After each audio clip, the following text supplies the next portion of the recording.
Welcome back, you guys. This is Wild Jive Turkey, and this is my first live stream that we are doing this evening where we are talking about the NFL and the team's implications on what everyone is sitting at currently right now, but also what they could possibly look at going after week 17 and week 18 and possibly their playoff push into the playoff rounds. But before we get into that, I'm going to go ahead and turn it over to my co-host, my brother, Let's Be Frank. Welcome, Let's Be Frank, to the channel, first off. And I want to say thank you for your support. And two, tell us a little bit about yourself and why we're here today. All right. I am excited to be here. Thank you for the invitation to be your co-host for your very first live stream. I'm very excited to talk about some sports, even though I don't keep up with it as much as you probably do. I do follow it on Twitter and other social media. So I'm very excited to talk about the current NFL push into the playoffs with some of these teams, where they're at, some of the wild card dark horses maybe who are still on the bubble, who have an opportunity to maybe control their own destiny heading into the playoffs. I'm very excited to kind of talk about all those kind of scenarios with you tonight and really break down some of that stuff, hopefully give some insight to people out there. Do you guys out there in the chat have a favorite team? I see Linda Hayes is in there. She said Jacksonville Jaguars is her favorite team. So you already have a fan in the chat there, Mr. Jive Turkey. A lot of people who already know me, I cover a lot of current events, and I talk about, politics and culture, and very rarely I'll talk about sports, and only because of their cross section is typically when I talk about it. But I'm glad to be invited on the show. You can find me on all of the networks out there. Just type in Let's Be Frank. You'll see this ugly mug out there, and you can go ahead and hit that subscribe button. So, man, thank you for bringing me on tonight. Let's go ahead and talk about some sports, my friend. Let's do it. So let's go ahead and talk about first off, I want to talk about the Philadelphia Eagles, because we know there's a lot of Cowboy fans out there, and, there's a lot of one of the oldest rivalries when it comes to the playoffs and just football in general. You think about the Dallas Cowboys, you automatically think about, the Philadelphia Eagles. So let's talk about the Dallas Cowboys and what happened to them last night. As we saw last night, Dak Prescott seemed to definitely struggle against the Tennessee Titans, but we know Tennessee does have a stout defense, a great head coach when it comes to their defensive mind. Do you think this could possibly be a trajectory for them to be bounced out of the first round? Yes, absolutely. I don't see the Cowboys. I loathe both teams. I cannot stand the Philadelphia Eagles. I cannot stand the Dallas Cowboys either. So for me, either one of those early exits would be fine with me. Very fine by me. Dallas has a history of recent, last, I guess, say recent, almost like 30 years, where they've failed to even reach the conference finals, the NFC conference title game. And they've been bounced early in most of their playoff runs. They are a team that has been defined by being choking in the last 30 years. And especially now with Dak Prescott, I mean, people have become wise to how he plays, and they've really schemed defenses, especially Philadelphia of recently. They've had Dak's number every time they played him. And I know they played him recently in Dallas, won in Dallas, but Jalen Hurts wasn't even playing that game. They sat him in that game. So I don't see the Dallas Cowboys doing a long playoff run in the playoffs, and I definitely don't see them seeing Philly in the playoffs, because they aren't going to get past the first round, in my opinion. And right now, because Philly has, as of right now, the number one seed in the playoffs, so they'll have that first bye week, that coveted bye week for teams heading into that first week of the playoffs. So Dallas, I don't know. They for whatever reason, they can't figure out their quarterback ever since they lost Troy Aikman. I mean, they had Tony Romo, who was a good quarterback, but he wasn't your clutch quarterback. He could not advance you in the playoffs. And now we got Dak Prescott, which is similar to Tony Romo in the sense that he is not going to deliver you for into the playoffs any further than maybe the first round. And if you get lucky, Dallas Cowboys fans, you get into that second round, you might be facing a 49ers stout defense, which bounced you guys last year out of the playoffs. So don't be sleeping on them either. And you're 100% right.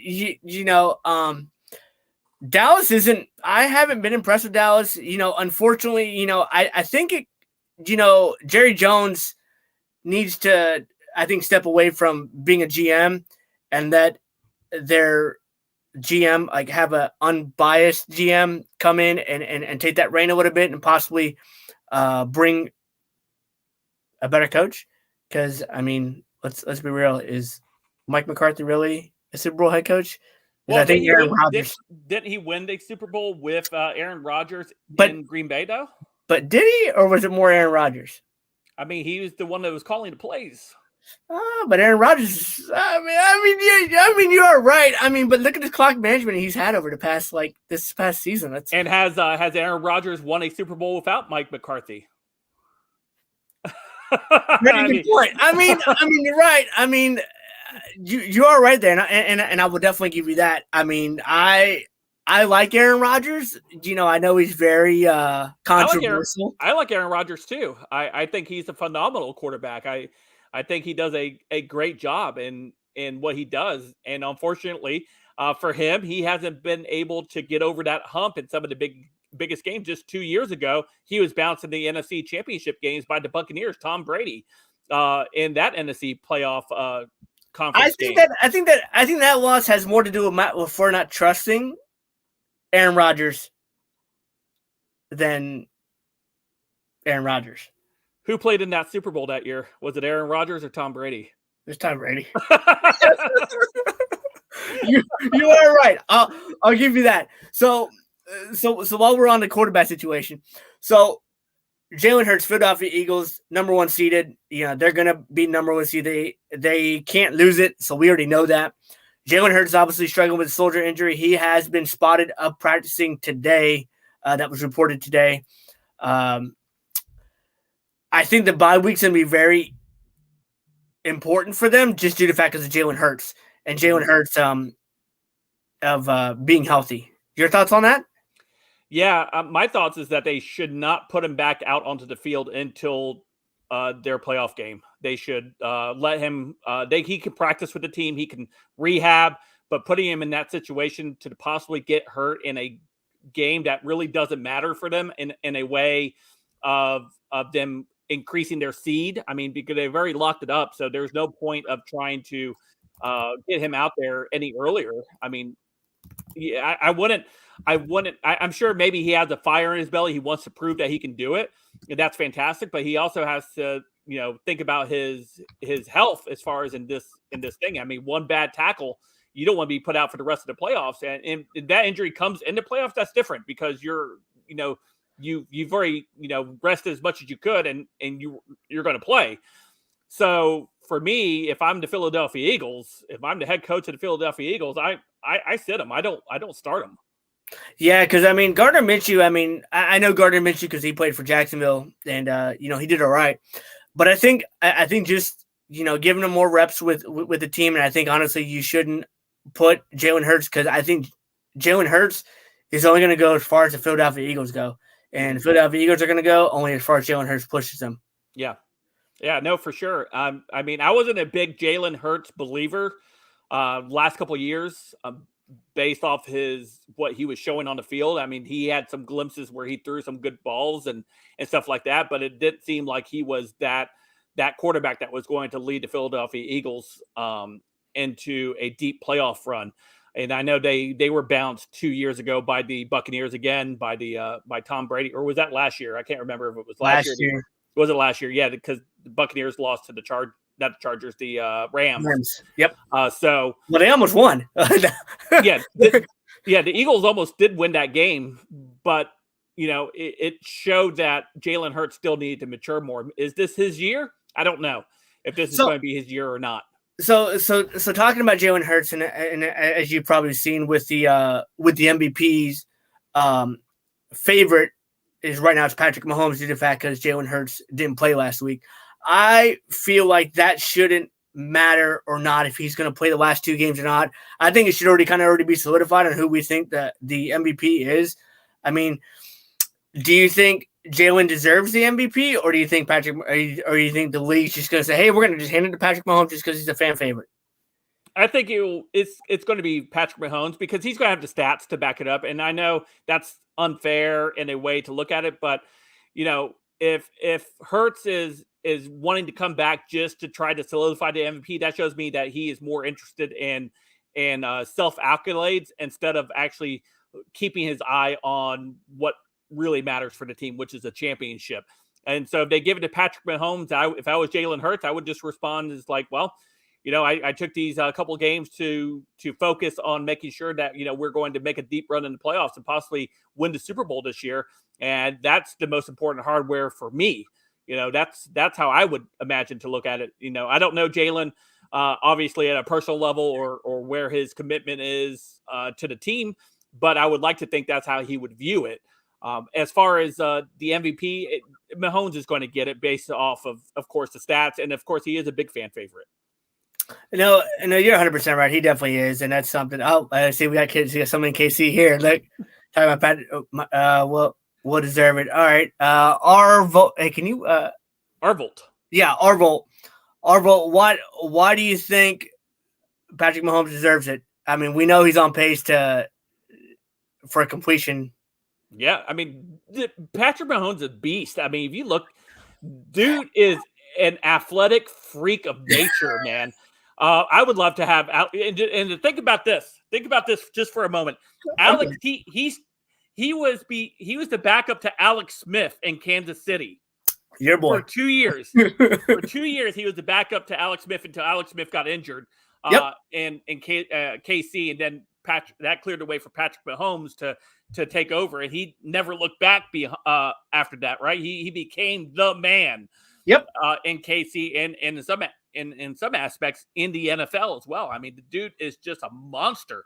I mean, Russell Wilson wishes he could be a tenth of what Mahomes is. I mean, that dude is the man right now. I mean, you're right, because when you think of the league, you think of Patrick Mahomes automatically, like face of the league. He's already been on the Madden cover. The Madden cover curse doesn't exist anymore, like we remember back in our day. So. Yeah. So let's keep on the NFC. So let's think about right now your 49ers, okay? I'm not a 49ers fan. You're a diehard 49ers fan. I've known that. All right. I was a huge diehard. I got to be honest. I haven't really kept up much with the NFL and 49ers ever, since they Mr.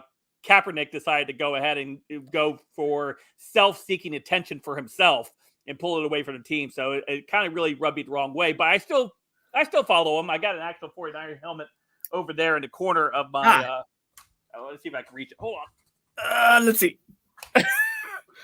Yeah, see? Yes, you do. Yeah, those are important to have. So I was seeing a stat with Brock Purdy, and everyone's, kind of high still on Brock Purdy. I talked about it earlier, about 2 weeks ago. Did some kind of research. This is about his fourth game starting in the league. So, there's starting to be some more tape on him. Before he played Seattle, he only had 2 started games prior to that. And in his 4 years, he played at Iowa State. So people were still, he's great. And I'm like, well, what did you really watch? You watched 2 games that he played, and then you watched his 4 years at Iowa State? Really? That's what we're doing now? Okay. So with Brock Purdy, do you think he could take you guys to championship? Do I? I think the 49er defense can get them a championship. I think Purdy, if he plays within the system of Kyle Shanahan, if he works within that system and he doesn't turn the ball over and he's able to make those throws to George Kittle, and I just saw a report that what's his name? He's big on the fantasy points for everybody. He just came back to practice. I can't think. He's the wide receiver they use at halfback at sometimes. What is his name?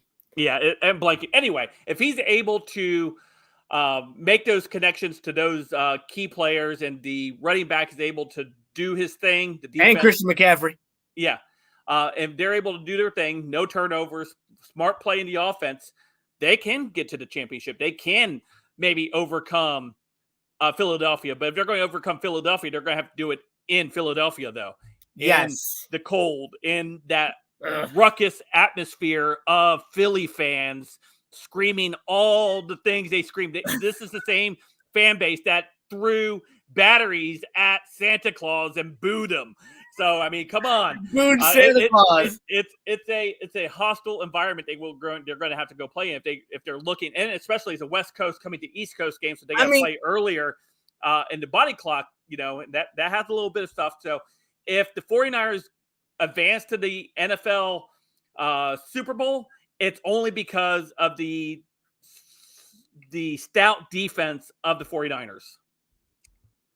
So Evelyn Bell here says that Josh Allen, he is the force to be reckoned with. Okay. Yeah, that dude's a beast too. Right. I know the Bills Mafia is something to be reckoned with as well. Yes, I mean they threw. Did you see? Well, I'm not didn't see it, but I know last game they threw snowballs at players and got a 15-yard penalty. Yeah. So we know Bills Mafia fan isn't the Chief Bills. The Chief and Bills, the most exciting teams right now in the AFC to be watching right now, if you're a fan, is the Buffalo Bills, the Kansas City Chiefs, the Cincinnati Bengals. I didn't never think I would be saying that. Cincinnati Bengals. For real. Are right now some of the most exciting football that you're going to watch. And those rivalries, those are young quarterbacks. That's Patrick Mahomes and of course that's Josh Allen and Joe Burrows. Those are young quarterbacks that are going to be, if barring injury, they're going to be around the league for a long time. And you may see a resurgence in that type of quarterback dueling that we've been so lacking in the last couple of years, right? There's been a big drop off, and now the older guys are fading away, and these younger guys are now supposed to be taking the league over, which we are seeing that now take place in those three teams that I mentioned. So it will be fun to watch some of these teams match up in the playoffs. So I mean, you're right, and Joe Burrow, I think the AFC is a lot more stacked than the NFC right now, and it's something we're not used to seeing. The AFC is usually the weaker conference, besides having Tom Brady in the AFC East, but I'm not really too worried about him. But let's talk about Joe Burrow real quick. Joe Burrow's on a mission. Joe Burrow, they talk about Super Bowl hangover like we always talk about. And everyone always talks about Super Bowl hangover. They never make it back to the big game. It's always tough. It's been true. It's been a true stat for quite some time in the NFL that the team that loses in the Super Bowl never typically returns that's next following year. I mean, you haven't seen that happen since maybe the 90s Buffalo Bills. Last team to do it, and I checked. Last team to actually lose the Super Bowl and come back and win the Super Bowl, guess who? Patriots? Yep. Tom Brady. Tom Brady, of course. Tom Brady. So if we think about that, Joe Burrow seems like he's on the right path. And if you really think about it, his team and his coach is from the coaching tree of who? Bill Belichick? Nope, the other one. Oh, Andy Reid. Andy Reid. Yes. Andy Reid. So Joe Burrow has a great team. I mean, it's ungodly amount of weapons. I think it's great to see Joe Burrow. He didn't flame out. He didn't do too well in college until his last year. He went to LSU, obviously transferred from Ohio State down to LSU, and had that undefeated season, and that was great. But Joe Burrow's crushing it. I think, and I tell people a lot this. Right now, the AFC, regardless of not if Patrick Mahomes is the MVP or not, they still have to recognize that Joe Burrow, everything still goes to Joe Burrow because Joe Burrow is the AFC defending champs right now. And possibly might be the number one seed. So everything's probably going to have to go through Cincinnati, which is weird to say that. Yeah, that would be weird to see. The last time I think I remember seeing the Bengals have like a home field game early in the playoffs was with Carson Palmer, and he got hurt that game. And like in the first play against the Pittsburgh Steelers, and the Bengals ended up losing that game. Oh wow, yeah, I didn't know. Wow, Carson Palmer, I love Carson Palmer. I remember Carson Palmer was like the man back then, and obviously, and it's funny you say that because Carson Palmer, there was an NFL thing where Carson Palmer did talk to Joe Burrow about not going to Cincinnati. he discouraged him from going to Cincinnati. Yeah. Yeah, a little bit of superstition there and past experience, I'm sure, played into that from Coach Palmer's advice. I mean, you're right. So talking about, and now the Bills. All right, so we're talking about the Bills now because we got Bills Mafia on here, and we know how they are. They are some diehard fans, and as we both know, I remember they'll put you through a table if you don't agree with their message there, Joe. Better watch it. Hey, I mean, I remember as a kid, all right, marching in the Buffalo Bills parade before the Super Bowl. Yeah, no. Go ahead. I'm sorry. No. And was saying that, I was talking to some fans earlier, and everyone's saying that it's Super Bowl bust, and I'm like, hey guys, what happens if it's a bust? Because the AFC is kind of stacked right now, and do we believe? And Von Miller's out. Mm-hmm. So if you're the Bills,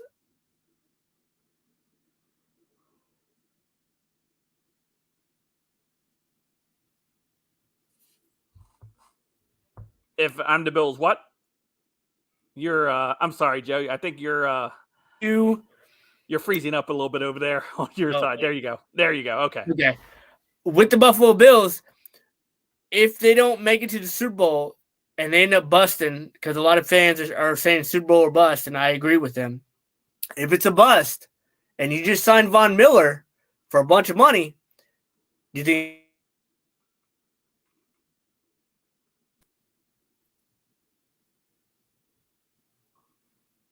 Do I think what? Coaching change.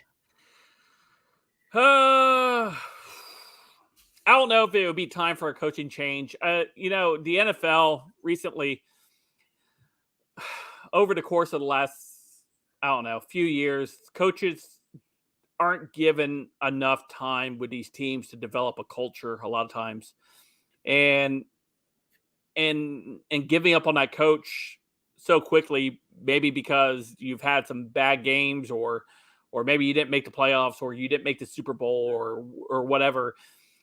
It would be tough for me it to fire the head coach that's already put the Buffalo Bills of where they're at right now. Yeah.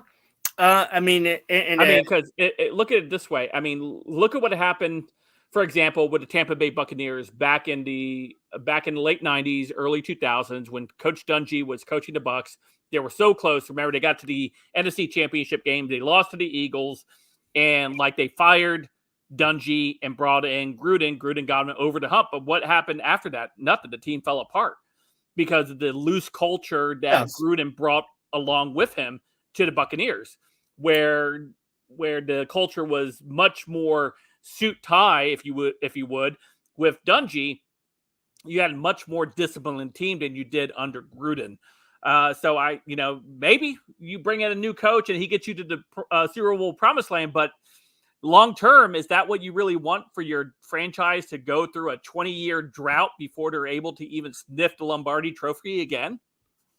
So you bring up a good point about swapping coaches out, and as we all know, swapping coaches out is pretty rough, and we know it for any franchise. And the NFL did $100 million. Put my Jacksonville Jaguars in this, all right? Urban Meyer, we both know Urban Meyer, being Gator fans, all right? We loved Urban Meyer. Right. Peterson. I think more owners want that quick success and are not willing to wait. Exactly what you said, are not willing to wait. Doug Peterson's turned around. My looking at the right, maybe there's got to be some type of test or some type of quality control or something that says, okay, hey, this person fits with what I'm trying to do. And I know it's hard to do it when it's during the interview process and everything like that. But do you think there's possibly something that could be done from the head coach and a higher executive level that they could be looking at differently? I mean, outside of, trusting a coach's vision, it's probably really tough to coach in the NFL, especially being under the gun of needing to win now, winning right now, win the Super Bowl right now, and not having owners trust a long-term vision of a plan. When these coaches come in, they're expected to win like right now. They're not expected to win 5 years from now. They don't want a Super Bowl 5 years from now. They want a Super Bowl this year. And so a lot of coaches come in and they make these decisions based off of the pressure that's being put onto them to win now. And a lot of times you have these bad decisions that are made, and then it ends up costing them anyway. And they're fired halfway through their second year. And that you don't build culture that way. You don't build a culture on a team that way. And you don't build that in any type of industry. If you're always swapping out leaders at, for example, I worked in retail for so long. If you were always swapping out your department manager, your people aren't ever going to get used to a new culture. You're always changing, and so therefore you're always losing, and you're always just have this loser mentality. And it's hard to break that. It takes a strong individual to come in and say, here's the vision that we have. We want to build a championship organization, but how do we do that? First, we got to build a competitive organization that understands what winning looks like, and then build from there.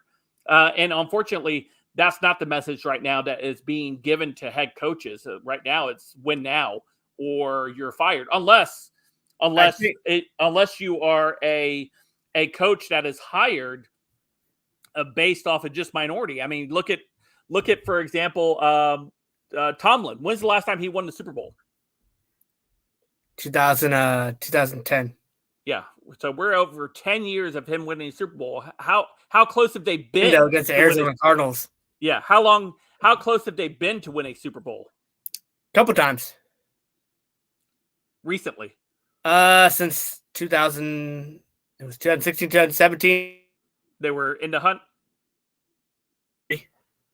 So, there are sometimes when they just have lost all things. Sometimes a coach can be there too long. You know what I mean? And not give you this results that you need as a team. The culture of the team becomes, disintegrates within the system. So, it's just, I don't know. What I do know is that the owners need to give coaches a little bit more than just a year and a half to win.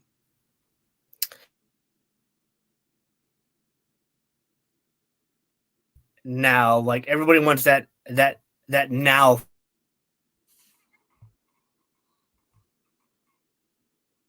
Fortunately, right now of having that instant success that people want. Yeah, no, you're years. Yeah. And they see that, and they see certain teams have strangleholds, quickness of wanting to fire people because they want that instant success. And what they haven't realized is that you steal a thing from Joel Embiid, and what he says is this hashtag trust the process. You have to trust the process. You have to be able to sit there and be like, all right, hey, are we okay? And I think that's what's getting overlooked sometimes is are those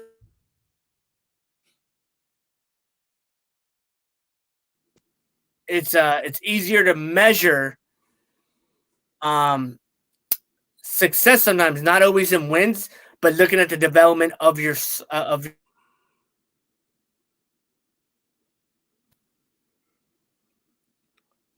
your organization. You're right.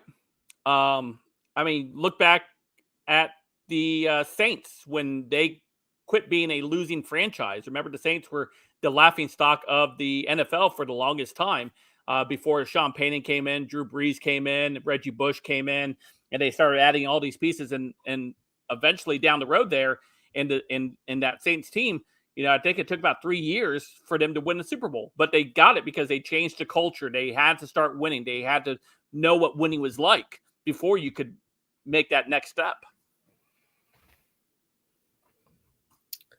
With the culture change, do you feel like I think people get enamored by the coaching trees.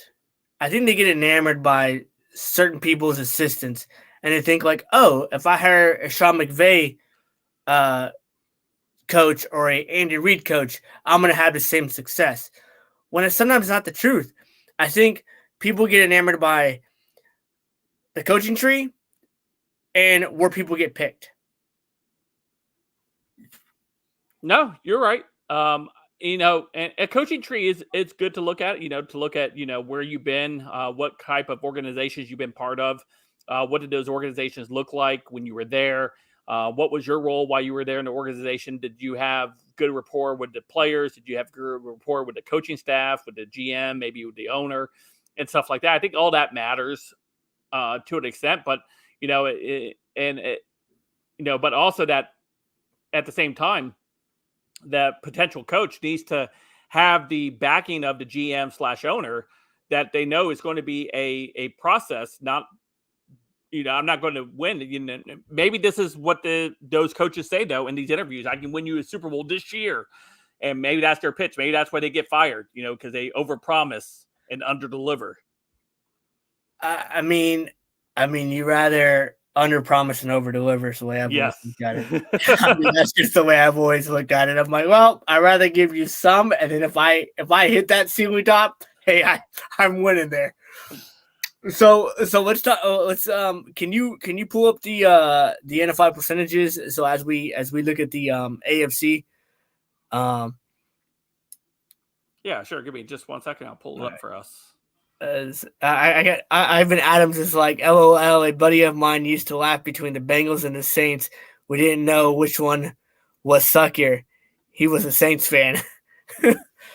And then Might Be Wrong said, Trevor Lawrence is my keeper quarterback after this year. Well, of course he is. Like, and don't get me started on Trevor Lawrence because, one, I'm a diehard Jacksonville Jaguar fan. So Might Be Wrong. I am right there with you. While we're Frank's pulling up the it's ready whenever you are. But I want to sit here and say this. Everybody thought early this year, Might Be Wrong, as well as I do, everyone was writing off Trevor Lawrence. Everyone was. All right, I was out there saying it. Okay, look, he's a brand new coach. It's a brand new coach, brand new system, brand new coordinators. Trevor Lawrence is going to be all right. Just give him some time. I agree with you 100% because Urban Meyer was a disaster. All right, I'm a Gators fan. I love Urban Meyer. He brought us 2 national championships. Thank goodness. All right, but he was a disaster, and he doesn't need to be nowhere near an NFL team ever again. All right, Doug Pearson is an adult, and he is showing that he can take Trevor Lawrence to the next level, but also is the only coach echoing the right thing at the same time, which is every game matters to win. You mean you didn't like Urban Meyer not flying with a team and catching up with some hoochie mamas at some restaurant and letting them sit all over him? You mean you're not cool with that? That doesn't scream winning franchise to you? No, maybe that might have happened when he was, maybe he forgot he was in the NFL and eyes are everywhere, and not the fact that, like, oh, hey, dude, you represent a $2 billion organization and people don't know who you are. I get it. You were. I was down at FAU when Lane Kiffin was the head coach for FAU, and trust me, like, I remember sitting there and I remember him seeing, like, oh, there were stories about him always hanging out down in Delray and in the Ave, and always had a bottle of tequila with him and some young girl with him all the time. So I mean, I guess it never leaves them, I guess. Yeah, Might Be Wrong says too many high picks get burnt by their first coach/team and never recover. Lawrence is breaking that trend. Man, that's a good way to put it. Might Be Wrong. And they're a huge Gator fan as well, like us, and they think Meyer's a clown too. And I might be wrong. I agree with you. He might be right.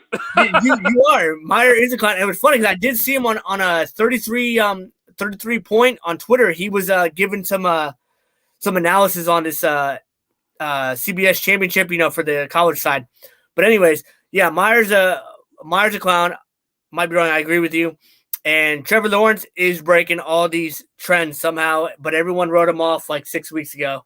Go back in my timeline and look at it. You can go on my YouTube or Twitter feed, and you'll see it on there. And like I said, give him some time, and he'll be all right. And like Trevor Lawrence talked about, as we move into this next portion here, Trevor Lawrence did talk about the Broncos game that I watched in Wimbledon Stadium. and how he got beat against Russell Wilson, which we gave that game away. We shouldn't have.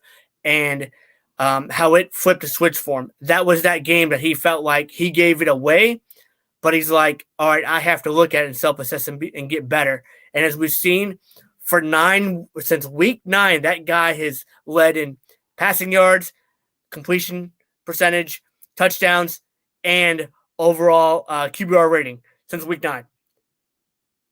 So I everyone loves Justin Herbert. I hate Justin Herbert. I don't like him, but that's just me. So Frank, if we can yeah, just throw it up on there. There you go. There we go. All right. How do I increase this? This is all new for me here, you guys. So bear with me. Okay, here we are. Okay, cool. Thank you, Frank. Yeah. All right. So let's talk about. All right. So we're still on the AFC side. Baltimore, because Baltimore's got a lot of issues. I'm not gonna say issues right now, but they've got some quarterback issues, and as you know, that was our trajectory to go up once we beat Baltimore in overtime, and that was a crazy game. But what's your thoughts on Baltimore? So Baltimore right now is currently, if anyone doesn't know yet, Baltimore with the current rating where we're at, Baltimore could play Jacksonville again, but Jacksonville at home again. So Frank, what is your thoughts on the Baltimore Ravens, the Lamar Jackson situation, and his contract extension? What people are not talking about here is they could still franchise tag him for $45 million. I think that's what the Ravens will probably do is they will franchise tag him, give them more time to think about moving him in the future, seeing if he is going to be able to hold out. That's, and that's going to be, the ball is going to be back in his court. Is he going to hold out after that franchise tag is placed on him? Is he going to, threaten to, want to be traded or et cetera, whatever, however his contract looks. But if Lamar's serious about wanting to win the championship, then he needs to prove it up on the field and show them that he is not, he is more concerned with being able to win a championship versus his personal wealth that he is trying to accumulate. So he has to decide what's more important to him. Now I know, like, I'm a big fan of Shannon Sharp, and I remember you watching Shannon Sharp when he was Denver Broncos. And, him and John Elway won back-to-back Super Bowl championships before John Elway, retired. Shannon Sharp's real big on, players getting the bag and getting all the money. If you're Lamar Jackson, do you take all the money? Money's tough to say no to. And here's, little old peon me over here on this little podcast saying, oh yeah, definitely turn down $200 million that you could potentially earn, or go out there and get hurt and can't earn any of it. So it's easy for me to say that sitting from here. But when it comes to the NFL, depending on how he, these contracts are structured, does he get the majority of it at the front, et cetera, it's all has to be weighed out. But if he is concerned with wanting to have a legacy in the game, legacy leading his team to a Super Bowl championship, sometimes you have to look past the big contracts. Is it going to help your team build around you to have that winning franchise moving forward, not just a flash in the pan? That's the type of mentality you have to have. And I understand wanting to take care of your family and stuff like that, but how many millions of dollars do you need to take care of your family, going forward?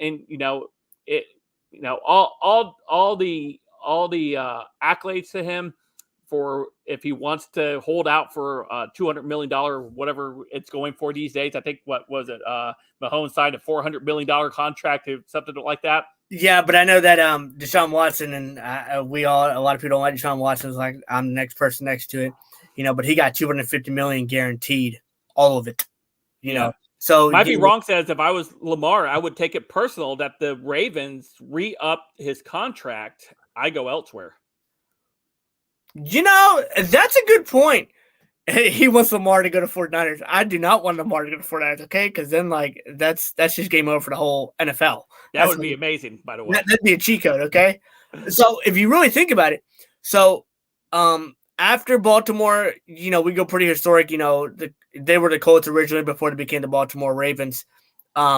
Trent Dilfer won the championship, but we all know it was the the current Baltimore Ravens were the Cleveland Browns. Right. Oh, and okay. Sorry. Art Mordell moved them in the middle of the night to Baltimore. Which a lot of people are still upset about that. Very salty Browns fans out there. I would be too, losing, if you're a diehard Browns fan and then you find out, yeah, I'm taking a team and we're moving to Baltimore. We're not even going to be the Browns anymore. We're going to be the Ravens. Right? Yeah, no, I mean, if Jacksonville decided to move up and move to London, like they've always said, they joked around for years. I agree with you. Yeah. But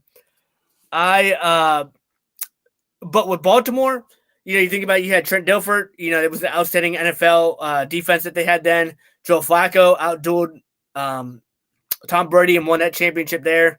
That was the year that Ray Lewis retired.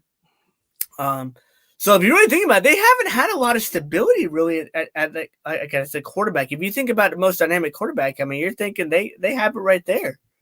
Yeah, they do. So it's going to be up to the Ravens to determine their own future and how they want to handle the Lamar situation. Like Might Be Wrong said, they've made some missteps in here, and maybe lost a little bit of trust from Lamar as well. You're right. Might Be Wrong says, I'm a Bucs fan who isn't really excited about a Niners dynasty either. LOL. Speaking of the Bucs, we're going to talk about the Bucs since Might Be Wrong brought it up. Let's talk about the Bucs. Yeah, looking at this chart right now, they have a 77% chance of clinching a wild card berth, if not the division. Right, it'll be the division, so they have to win out. So here's and I'm going to lead you in this real quick. So it was very painful to watch on Sunday night, watch them play the Cardinals. All right, I wanted to gouge my eyes out. You could watch my timeline on Twitter. I was like, what is going on? All right. Has no timing with Mike Evans. Either Mike Evans ran the wrong route or somebody just overthrew the ball. Tom Brady doesn't look the same. He's upset. But here's the thing, and I just found it out this morning. All right, they play the Carolina Panthers this weekend. New Orleans, which is just below Carolina, could possibly still somehow mathematically win the division. So to our fans out there, would you rather see Tom Brady or would you rather see Sam Darnold in the in the wild card? Because I think the Bucs are gonna just, if the Bucs even make it, it'll be the wild card and they're gonna bounce out. Okay, so let's talk about that just for a second. Okay, I'm going to take a unpopular angle on this one. All right. Okay, the Bucs make it in. They have Tom Brady. Tom Brady in the playoffs. What if he turns on that switch, man? I'm just saying, Tom Brady magic. You can see it happen. What a great storyline to hear about in the NFL, how Tom Brady willed these woefully terrible Buccaneers into a playoff spot all the way to the Super Bowl. Just imagine the storyline of that being played out and the Buccaneers somehow finding themselves into the Super Bowl at the end of the year. I'm just saying, it would be very intriguing I would watch. I would watch if that was the storyline. Like if the Bucs made it past the first round, like, oh, what's going on here? Maybe I want to watch. That's what I did 2 years ago when the Bucs made the Super Bowl. I actually watched the playoffs that year because of Tom Brady. That's the only reason I had tuned in, was because of Tom Brady and what he was doing with the Bucs. I was like, I want to watch. You can watch this guy for so long before he's going to retire. I mean, right. I mean, you're 100%. I mean, because Might Be Wrong says right here, he's like, if Brady makes it in, don't bet against him. I mean, he's not wrong. He or she is not wrong that, that's the narrative. I mean, it's like betting against Jordan. Yeah. I mean, this dude has won how many Super Bowls? 7. And how many MVPs? I mean, this guy has winning in his DNA in the NFL level. And that's hard to take away from somebody. You don't think he's able to rally that team if they're able to get in the playoffs? You think he's going to be saying, oh, look how terrible our record was? No, he's going to be saying, we're in the dance. We control our own destiny now. He's going to get these guys fired up. So if they make the playoffs, I'm just saying, I'm not saying they're going to go to the Super Bowl. I'm just saying, anything can happen if they are able to get in. But I mean, first you're they right. have to take care of business and win out these last couple games. I mean, you're right, because like here's the thing: like against Arizona, it was the last couple drives, it was like the last 2 drives, and Tom Brady does what Tom Terrific does. He goes down and marches down and scores. And it's like when he played the Packers, he marched down and did what he does, and it's like one of my buddies just said, Tom, I am Legend Brady is what he called him, and I'm like, wow. I go, he's pretty. Yeah, that's about right. Tom, I am Legend Brady. It's about right. It might be wrong. Says the Pro Bowler center Jensen's about to come back, and Veta Vea about to come back as well. That's not good. So I mean, anything can happen. If they control their own destiny, right? If they're able to win these next couple games, who knows? I mean, you're right, but here's the thing, though. So Carolina made it interesting since we're still in the NFC South, and we're going to talk about Carolina real quick. So Carolina obviously, is doing their thing and just signed a veteran cornerback. What is his name? He calls himself Batman, but Josh Norman. That's what it is. Josh Norman. Josh Norman, which is one of the last cornerbacks left from the championship team that went all the way to the Super Bowl and then lost to Sheriff, the Sheriff. So this game right here is gonna say who's gonna win or lose, and it's gonna be either Tom Brady losing or Sam Darnold's gonna win. I'm not going to bet against Tom Brady. I think the Bucs win. I think the Bucs win out. I think the Bucs make the playoffs. And I think they make it. I'm going to go on record right now. I'm going to go on record right now. The Bucs, if they make the playoffs, if they win out and make the playoffs, I think they will be a force to be reckoned with, and they will be a threat to make a deep run. Even who's MBW? Might be wrong. Needs to get on the mic. Oh yeah, he does. Broncos and Peyton Manning. I mean, yeah, that's it. Yes, might be wrong. Man, might be wrong's on it today. Yeah, he is. Yeah, he is. Hey, Mike, be wrong. Hey, if you ever want to come on next week, definitely shoot me a DM on my Twitter or on my YouTube thing. Twitter, yeah, your Twitter. Yeah, your Twitter works too. Twitter does work. Yeah, Twitter, you can DM on Twitter, so you can DM you and let you know. Yeah, there you go. But so let's talk about Justin Herbert. All right, Justin Herbert just clinched his first playoff spot. Everyone knows he's a stat machine. He's got a defensive coordinator coach that they talk about. He's just getting before you dive into that real quick, I just wanted to get your thoughts about Terrell Owens making himself available to the Dallas Cowboys. Did they sign him, and does he come to play with them? No, he is not signing him. I think there's too much bad blood between him and that's my quarterback, man. I mean, quarterback. hey, the way that Jerry Jones cut him was pretty savage. All right. As much as yes, he wants to come back. He is 49 years old. He is a Hall of Famer. He played with, Joe Montana. Young. No, not Joe Montana. Steve Young. Steve Young. You're a legend, dude. You are a legend. You played with Donovan McNabb, and you played with Tony Romo. And every quarterback has always said he is fundamentally sound. His route tree, ridiculous. Dude, does he come back? No, he ain't come back. No. Would you hire a 49-year-old?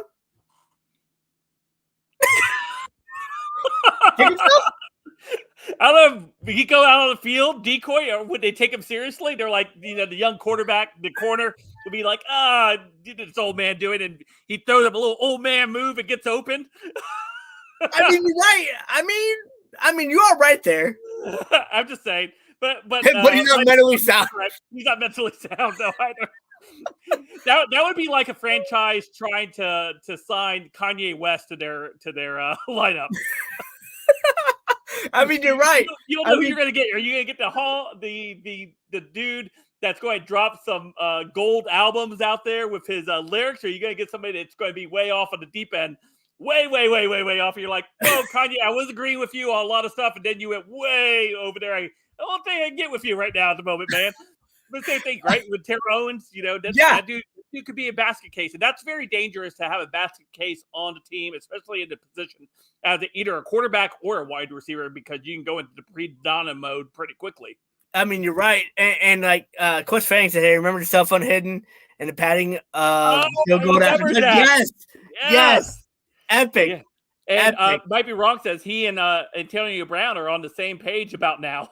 Yes, you're right. But the only difference between him and AB is that he stays out of trouble and AB doesn't. Yeah, he does stay out of trouble off the field. Off the field, 100% he does. Yeah. Let's move over to the Chargers real quick. All right, I'm not a big Justin Herbert fan. The Sharpie too. Yes, I remember the Sharpie. Yes. Well, see, the cool thing about T.O. was a what do I call him? A sportsman. He was a showman. Showman, yes. He would put money away just for fines he'd get from the NFL. It reminded me of Ocho Cinco. Remember him? Yes. Chad Johnson? Yes. He came out with a Hall of Fame jacket on. Yes. I mean, you're right. I mean, they're that was a fun part in the NFL. That was cool. You don't see that much anymore. No, unfortunately. I mean, Justin Jefferson, he's got the gritty going on. He's got all the kids doing it on Instagram. My kids do it too. They do the gritty. I don't know how to do the gritty. I'm not that coordinated. Definitely an entertainer is what Might Be Wrong said. And then Quest Fanning says larger than life. I think that's the cool thing about some of these older players that we did see is it made the NFL fun. It made it relatable. Yeah. And I think that's what, even though the NFL is dominating broadcasting and dominating what the ratings and everything, I think that's one thing that is missing is the relatable factor between the fan and the player. Yeah. Yeah. They've definitely lost touch with their base of who supports the NFL. And where they don't allow the players to really be entertaining anymore, right? And doing some of those hilarious stunts that we remember in the 2000s and the 90s, and I remember the rivalry between Warren Sapp and Brett Favre. Yeah, and that was fun. And I don't find Goodell taking all the fun out. Yeah. I don't find it as fun as it used to be. Man, let's be frank. We've got to get Might Be Wrong on here next week because Might Be Wrong was like, replace the fun stuff with woke messaging on helmets. Man, dude, you are speaking the truth right now about that. You're 100% right, my man. Yeah. Entertain me. Go out there and play some good football. Have some good storylines. Have a good rivalry. It reminds me a little bit of the NBA and the rivalries that used to be dominating. You don't see that. You don't see the hatred for players versus players anymore like you used to back in the day where if you watch the Last Dance documentary, Michael Jordan was pretty adamant. He hated Isaiah Thomas. Absolutely hated him and still dislikes him to this day. Yes. You don't have that same type of emotion tied up into today's franchise teams and players or anything like that. Everybody just wants to be friends, which is cool to be friends. But when I play with a friend, there has to be a killer instinct. When we're on the field, you're not my friend no more. No, I want to beat you guys. I want to beat you bad. The way you talk to me. It's like the redemption team when Kobe Bryant was on the redemption team and Paul Gasol was on the opposing team in the finals, and he says, "Hey, the first play of the game, I'm going to run through his effing chest." Yeah, and that's exactly what he did to let him know. Remember what Shaq said about Kobe? Kobe's like a Corvette. He's going to hit a brick wall when he went down to Miami. Remember that? Yes. And And it's crazy you say that because, like, I remember the Jaguars and the Colts, in the early 2000s. That was a great rivalry against each other. And just watching Peyton Manning I love Peyton Manning to death. And that's why watching you had Maurice Jones-Drew yes, and Brian Leftwich as quarterback. yes, and just watching them see how they would orchestrate a comeback and be at the line of scrimmage and doing those type. Like I believe that's what the NFL is really missing is that portion there. Just like Mike B. Wrong said, Eastern Conference Finals of the NBA in the 90s was so competitive, best decade of the NBA. Yeah. I don't think I might be wrong. I think you're 100% right because I don't think anybody's ever said Michael Jordan couldn't dominate any portion decade of basketball. Mm-hmm. And here's the thing, and I might be wrong since you talked about the NBA real quick. We'll dabble really quick, but Michael Jordan has never said, "I'm the greatest player." Frank, you remember that epic commercial he did when he talked about his NBA championship rings? He didn't say player; he said team. Yeah. Which one was the most dominating team ever? Not person, but team. Yeah. Personally, Michael Jordan did think he was the best in the NBA at all levels, and he was going to prove it, but he didn't say he was the best. Correct. At everything in the press or stuff like that. But it was what motivated him to be the best, in the NBA at the time. He used that fuel to be the best. So he didn't need to go out there and tell people he was the best. He was going to show them that he was the best. Oh man, Clutch Fangs being they said they changed the rules to combat Wilt Chamberlain domination. They changed the rules to help Jordan though. Ooh, spicy. Maybe we'll have to tackle that next live stream. Yes, definitely. Yes. Hey, there's comments or there's anything that you guys want us to discuss next episode next week, definitely let us know down in the comments. Definitely let us know what you guys are thinking. Yeah, might be wrong is correct. Michael Jordan's ego was huge, but when you're a player of that caliber, your ego has to be huge. But he knew how to present it in public. He knew how to present it to the media and to fans.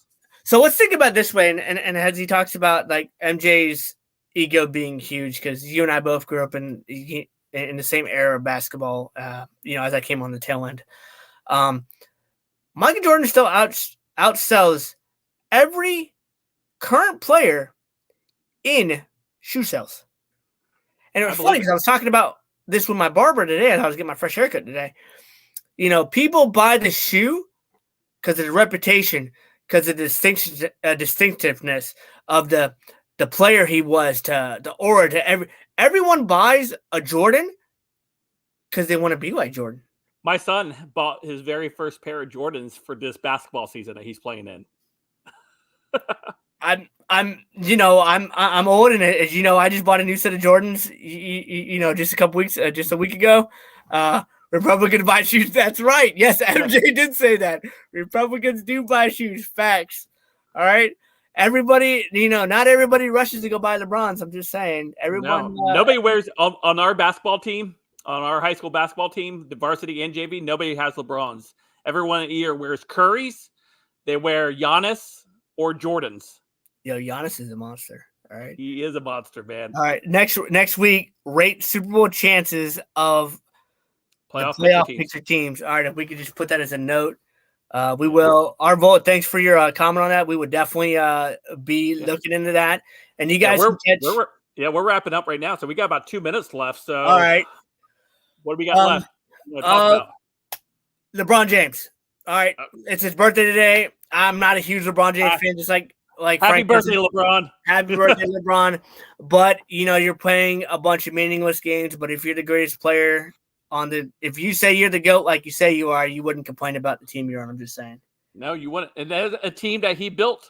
Team that he had great influence in building. Yes. You don't have that luxury to go back and say, oh yeah, my team sucks. Dude, you helped orchestrate this team. You helped organize it. You said trade all these pieces, and pay Russell Westbrook and bring Russell Westbrook with a max contract and trade all these young pieces away for Anthony Davis that's barely on the court. And you mean Anthony Glass Ankles Davis? Yes, that guy. Jordans are terrible for actual playing a ball, though. Might be wrong. You might be right. I don't play ball much. I wear them for more fashion than anything. Frank, let us know what your son thinks on.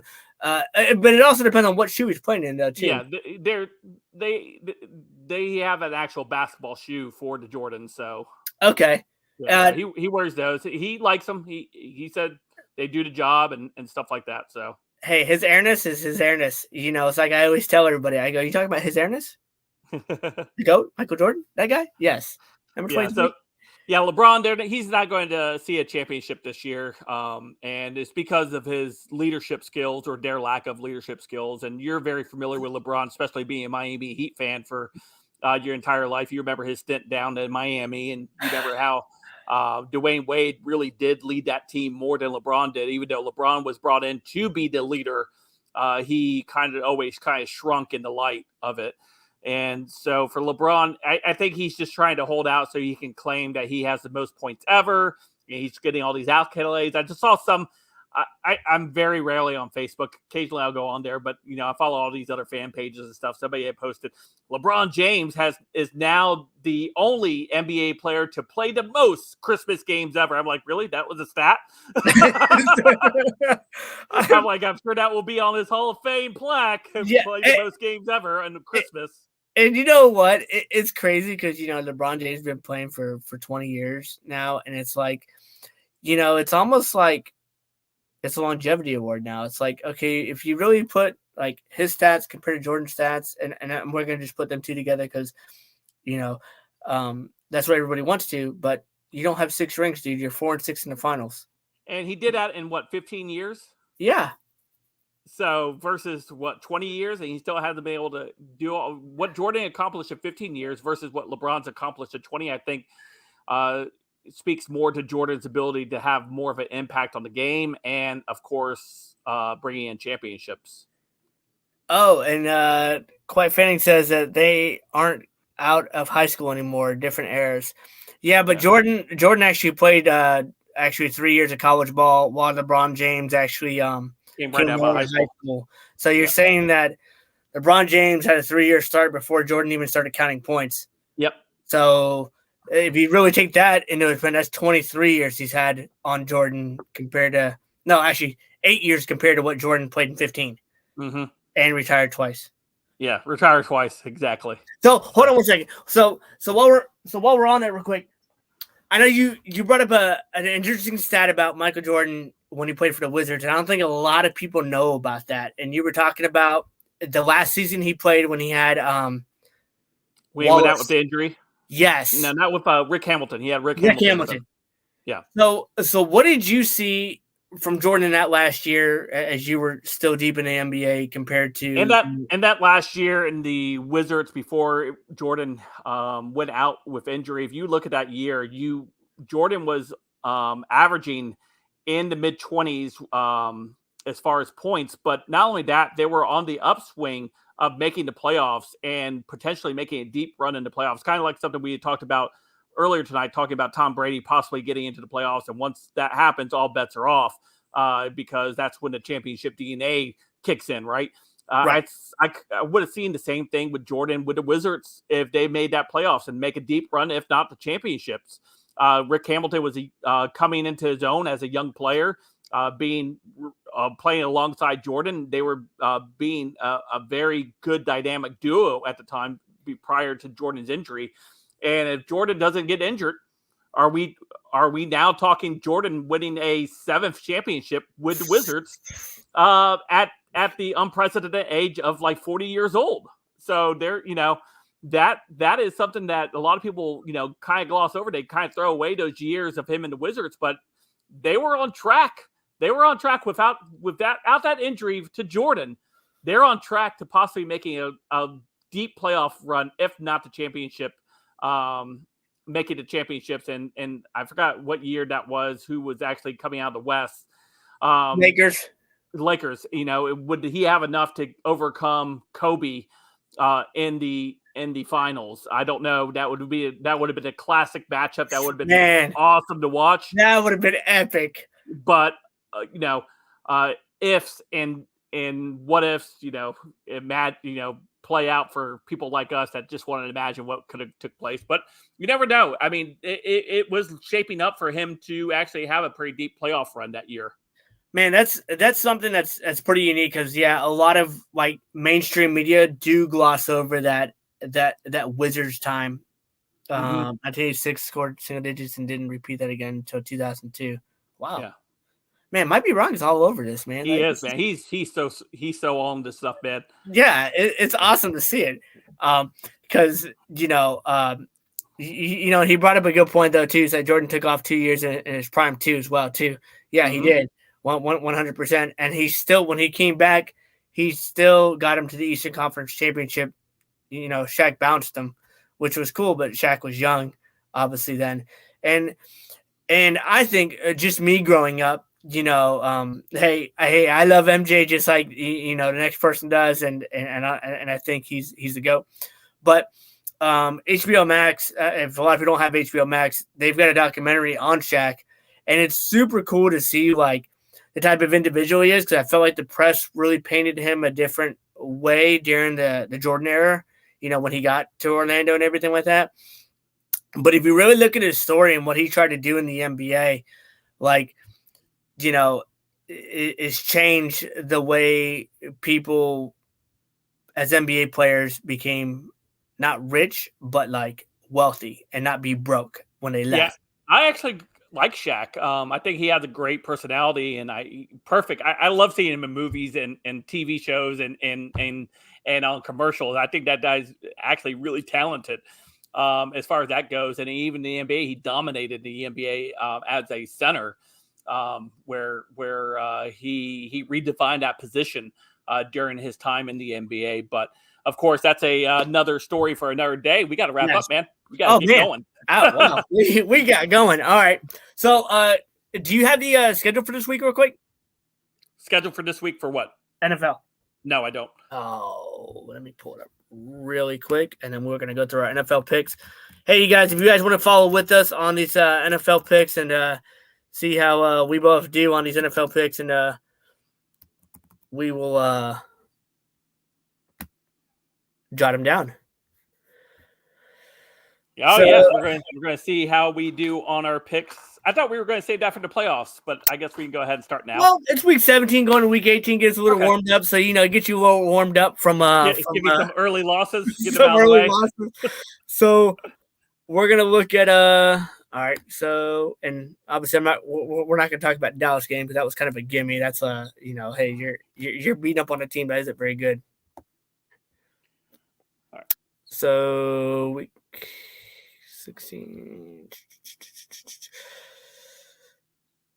So you got Arizona and the Falcons. It's almost like who's a more of a worse team, Arizona or the Falcons? I think the Arizona is the worst team. I'll go with the Falcons on that one. Really? Yeah. All right, I'm going to go with Arizona on that. All right, so we got Dolphins and the Patriots. Where is it at? It's going to be Dolphins, I want to say. No, it's in New England. I go Patriots on that game. Just due to the fact of the weather. Yep. Saints and Eagles. Eagles are at home. Eagles. Even with Gardner Minshew playing? Yep. Eagles. Okay. Colts or Giants? Giants all day. Yeah, Giants, definitely. Jeff Saturday's been a horrible of a coaching hire. Bucks or Panthers? Bucks. I'm going to go with my prediction, Bucks. Nope, I'm going with the Panthers. I'm going with the Panthers on that one. Sam Darnold.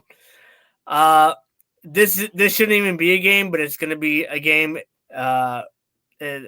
Broncos should just go ahead and just send the white flag. But it's Kansas City versus the Broncos.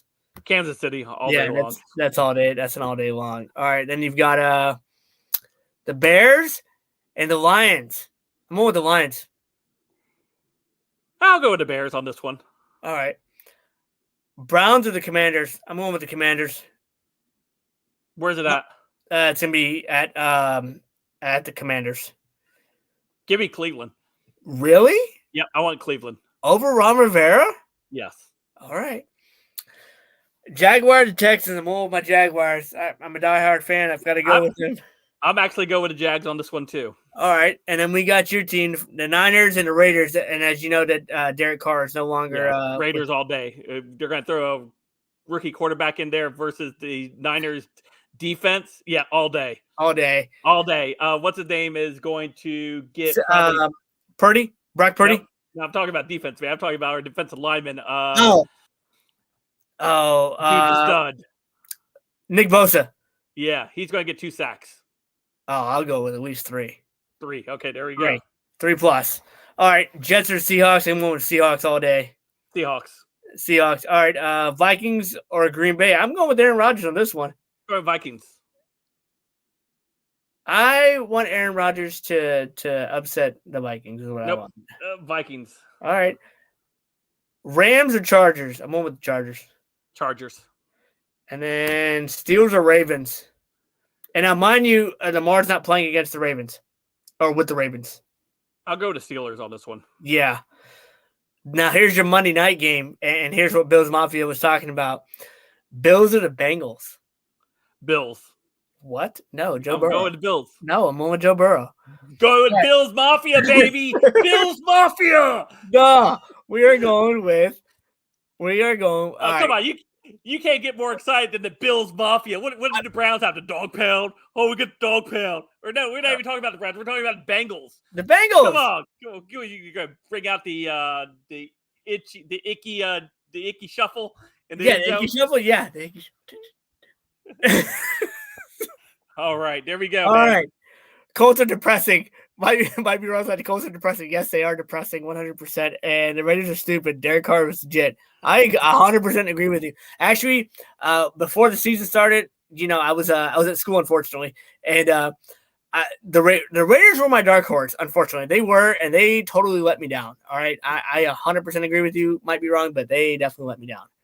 But we are at an hour and 12 minutes already. And I'm hungry. I gotta go home for dinner. I'm starving. All right. Well, you guys, this was our first episode today. You guys can continue to catch us on Fridays at 7. With myself and Let's Be Frank, or possibly new guest.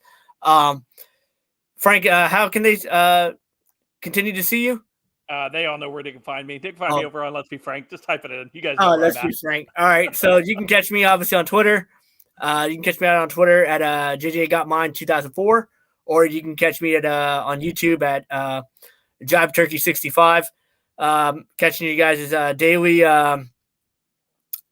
NFL and sports media going on. So we appreciate you guys. Thank you for support. Thank you for joining us. Let's Be Frank. Thanks. I appreciate it. And you guys have a great and wonderful day. Enjoy your pork chops. And we'll see you then. All right, man. Bye. You got to click the end broadcast. Yeah, there you go.